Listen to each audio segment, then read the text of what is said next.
Hello chicks and ducklings, it's story time and this is the one for today. It's called The Girl, the Bear and the Magic Shoes by Julia Donaldson and Lydia Monks.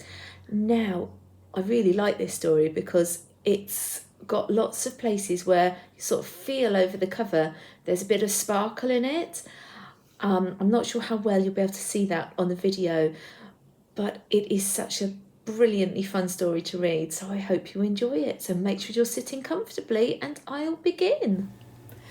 There was once a little girl called Josephine who loved running.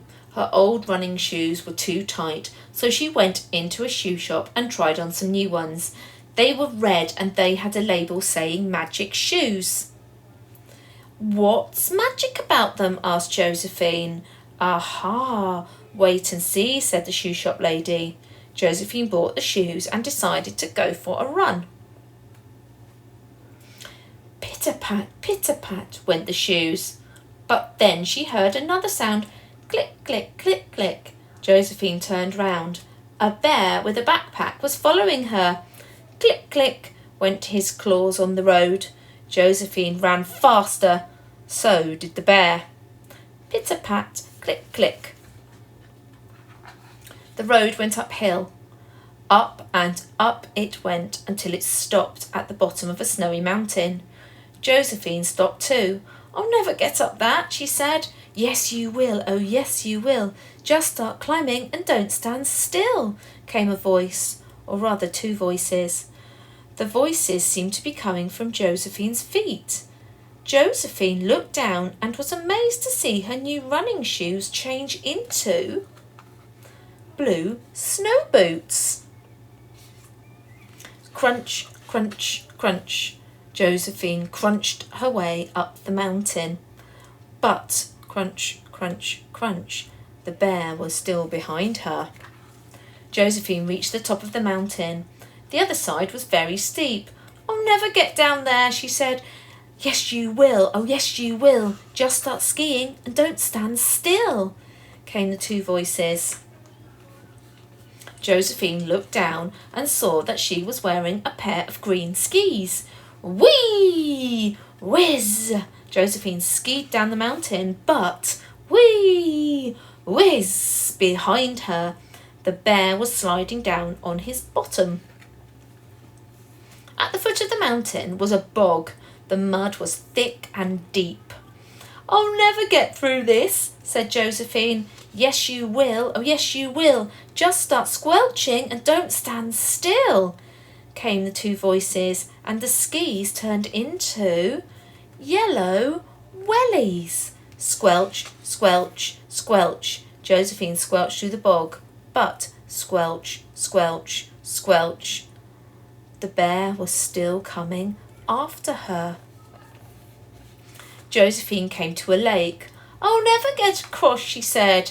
"Yes, you will. Oh, yes, you will. Just start swimming and don't stand still," came the voices again, and the wellies turned into orange flippers. Splish, splash. Josephine swam across the lake, but splish, splash. The bear was swimming after her. He was getting closer. "I'm getting too tired to swim," thought Josephine. But then she came to an island in the middle of the lake. Josephine waded out of the water. She kicked off her flippers and climbed up a tree. The bear climbed out and stood at the bottom of the tree. "Come down," he called. "But you'll eat me," said Josephine. "No, I won't," said the bear. "Then why were you chasing me?" asked Josephine. "I was chasing you because you left your old shoes behind in the shop," said the bear. "The shoe shop lady asked me to give them back to you." He took them out of his backpack. Josephine climbed down the tree. "Thank you," she said. "But what were you doing in the shop? Bears don't need shoes, do they?" "Oh, that was a mistake," said the bear. "I didn't mean to go into the shoe shop. I meant to go into the fish shop next door." Then the flippers laughed. "Ha, ha, ha, ho, ho, ho, time for a dance now. Off you go." And they turned into a pair of pink dancing shoes. Josephine put the dancing shoes on. and she and the bear danced all around the island until it was time to splash, squelch, crunch, whiz and run all the way home.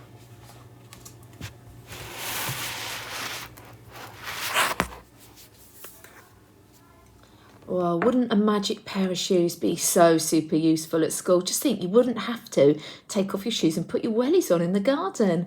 That would be good, wouldn't it? And I love how they turned into this lovely, comfy, cosy pair of slippers at the end of the story. Well, I hope you enjoyed that one, children. Now it's time for me to go, but I will see you again tomorrow.